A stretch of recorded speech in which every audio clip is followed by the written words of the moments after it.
folks, and welcome to my comparison video on Furreal Butterscotch and Furreal Cinnamon.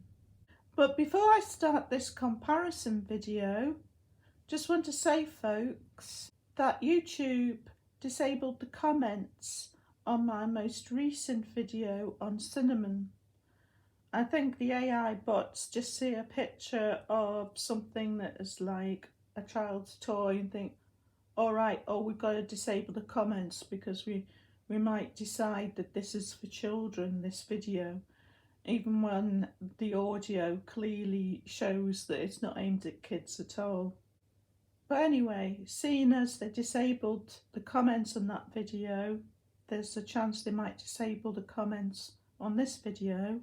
If they do, and you would like to put a comment about this video, I'll link the videos I've done on Butterscotch before, which do allow comments, and you can put a comment there.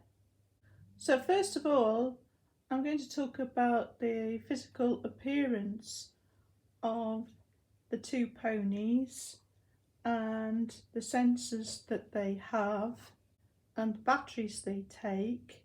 Because as I mentioned in my unboxing video of Cinnamon, I think that Hasbro has cut corners more with this than they did with earlier models like Butterscotch.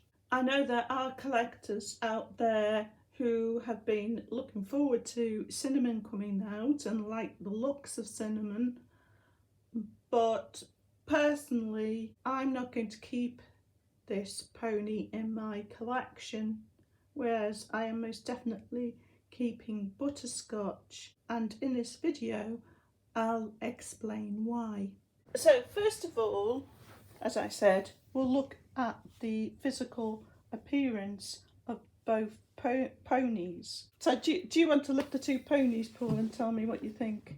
Yeah, it's Butterscotch's version. I'm twice as heavy. Butterscotch feels a lot more substantial, and the weight seems very equally distributed, whereas the Cinnamon's a bit sort of front heavy.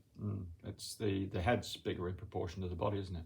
That's right, yeah. So it's got more likelihood to topple forward. And you can see them stood next to each other there. Butterscotch is much bigger, which is interesting because Butterscotch was actually, this model was called Baby Butterscotch. Right. Because it was considerably smaller than the original model, which was huge. And what was that called? That was just called Butterscotch. Oh, right. Okay. Now, I've never got that model because, to be quite honest, Too big. I've got nowhere to put it. It was huge and very expensive. But there's been a trend, hasn't there, towards making toys smaller? There's been a trend towards making toys cheaper. Cheaper. Well, yeah. So smaller part of means that, cheaper. Yeah. Yeah, part of that is by shrinking them down. Yeah. Cutting costs that way. So Cinnamon's quite a bit smaller than Butterscotch. But even so, I was still surprised that it took AA batteries. Yeah, you expected it to take 4 C-cells rather than 4 AA's. Yeah. And it does seem a bit underpowered. I usually use rechargeable batteries. Yeah. But I found rechargeable batteries in Cinnamon didn't last very long at all. Right, so it's more sensitive to a drop in the battery voltage. Yeah, it's like it's a bit underpowered. Because for all it's smaller, it's still quite big to be powered by just 4 AA batteries. It is, yeah. But that's a consequence of making the whole model smaller. You need to have smaller batteries inside it.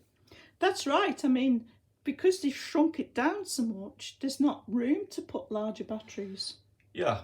So Cinnamon couldn't have 4 C-cells, although that might be more appropriate for pairing the model. She couldn't have 4 C-cells, so she's got to make do with 4 AA cells, which tend to give up the ghost quicker. Well, I've got alkaline in now. I don't know how long those are going to last. Right. I will update you on that, folks, in a few weeks. But certainly with rechargeables, I found they just didn't last 2 minutes. So you could say it's cheaper for the manufacturer to produce using smaller batteries, but it doesn't give the end user as good an experience because they're replacing batteries more often. I would say so. Yeah. Yeah. Another thing about this is, and this is a recent trend I've noticed with toys, the batteries are not included and they don't have test batteries. Yeah, it's another You know, price. sometimes you would have test batteries and you can have a try me. Now, the thing is, when you think about it, test batteries don't have much power in them. So how could they put 4 test batteries in if they're just double A's? And it's sensitive to voltage. So you've got to buy your own batteries. It's another way of saving money, isn't it? Yes. For the manufacturer. Yeah. Of course, the price that they think people are willing to pay has dropped. That's in right. 2022. I mean, I paid £84 for cinnamon. Now, the bar used to be £100 or $100. That's what manufacturers thought people could afford for a and Christmas some of the present, Furreal things were actually more than that. Mm. You go back a few years, Roaring Tyler cost £135 when it came out. Fantastic animatronic. And it sold well. Love it. But if they top quality. If they produced a toy at $130 or £130 today, in 2022, it probably wouldn't sell. Plus, if you produced it for that much today, it wouldn't actually be that value because we've got really high inflation. Of course, you would expect. So you would expect toys to actually the price to increase, not decrease. And yet, the price has gone down. So they have been cutting corners. Yeah, in all different sorts of places. Yeah. One thing that the cinnamon doesn't have, that Butterscotch has, is it doesn't have a microphone. Now, I think they've not got a microphone as another way to keep the costs down. Yeah. And also the brush that came with cinnamon, it's like both the apple and the brushes in one. It's got the brush on the back of the apple. So you don't get 2 separate accessories. Whereas with Butterscotch, you got the carrot and you also got what looked more like a horse brush. Oh, with a strap that goes across the back of the hand, yeah. As with a lot of Furreal Friends toys in the past, the accessories were very good quality as well. Now, cinnamon does have some extra things that Butterscotch doesn't have. What are those? Well, it has lights in the side of its cheeks. Oh, yes, lights in the cheeks, yeah. And it has a nighttime mode where you hear like music playing. Or... I've heard that, yeah. I quite like that. It's quite nice, yeah. Although it's not realistic. Well, I'm getting to that. And it has accessories like flowers and a hairband. Yeah. And it has flowery horseshoes you can put on. But all those accessories and extras, like you said, they're not like a real pony. Yeah. In fact, I think it's the biggest difference between these two models. Butterscotch is a really good attempt to make a realistic pony. Yeah. Cinnamon, it's like something out of a cartoon. Yeah. But they're 2 different approaches, aren't they? I mean, Cinnamon's going to be popular with children, isn't it? Well, that's the thing now. It seems like the trend seems to be towards cartoon-like figures rather than something that would be like a real animal, trying to get realism. So by cartoon, you mean sort of like big eyes, disproportionate head, sort of camped up features? Yeah, and particularly in the sounds and the animations. So I'm going to switch these both on now, folks, so you can see the difference in the sounds and the animation. Okay. How realistic was that horse sound? Yeah.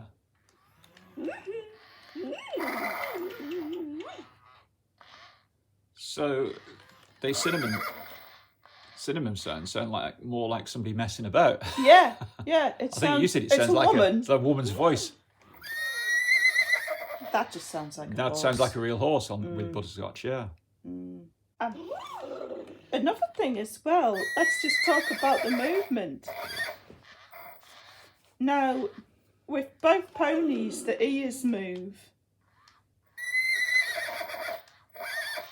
And the heads move. And the eyes open and close. Yeah.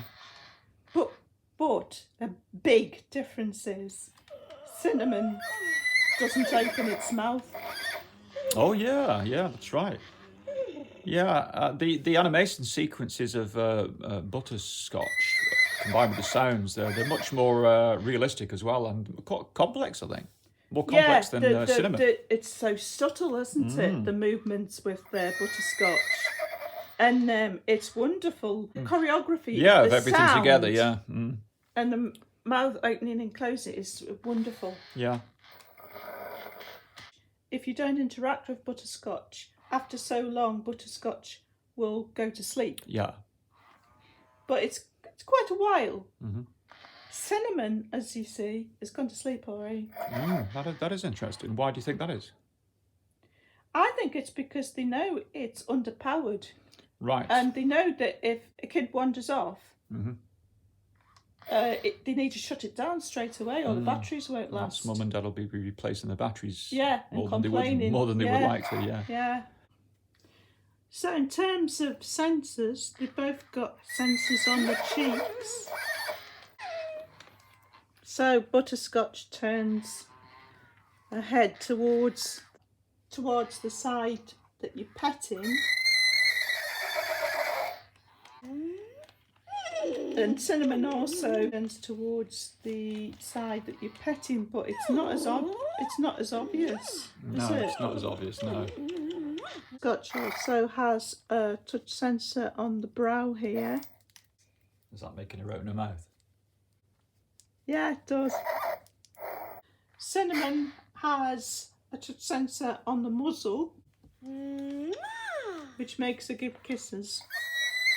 They both have button switches on the back. If you press Butterscotch's button, you get a response. Like usually a sound and a bit of motion. You press Cinnamon's. Cinnamon, it's not as obvious because it's making noises all the time anyway. Oh, she made a noise like a donkey. It's like almost like she's feeling ticklish. Yeah. Also, if you press and hold Cinnamon's button. Okay, press and hold, yeah. She plays a tune and dances.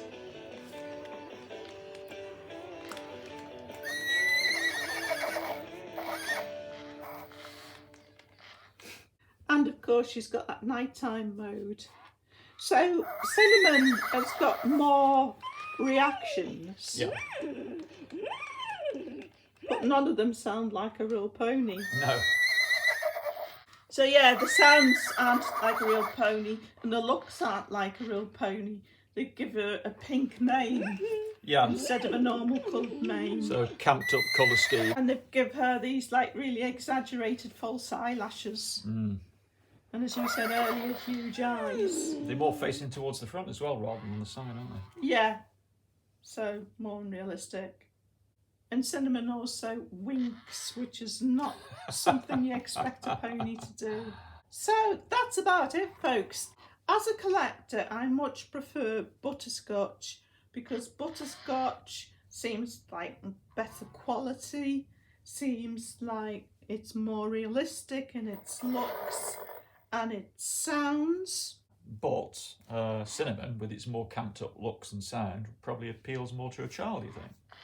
Well, maybe with today's taste, yeah. So, folks, that concludes this comparison. As I say, if you've got any comments, if they knocked off this video, feel free to comment on the link to video in the description. And if you do wish to buy Cinnamon, some people may still like Cinnamon or may want to buy them as a present for a child. If you use the link in the description, I would be much obliged because it helps out the channel. But that's it for this video, folks. Thanks for watching as always, and see you next time.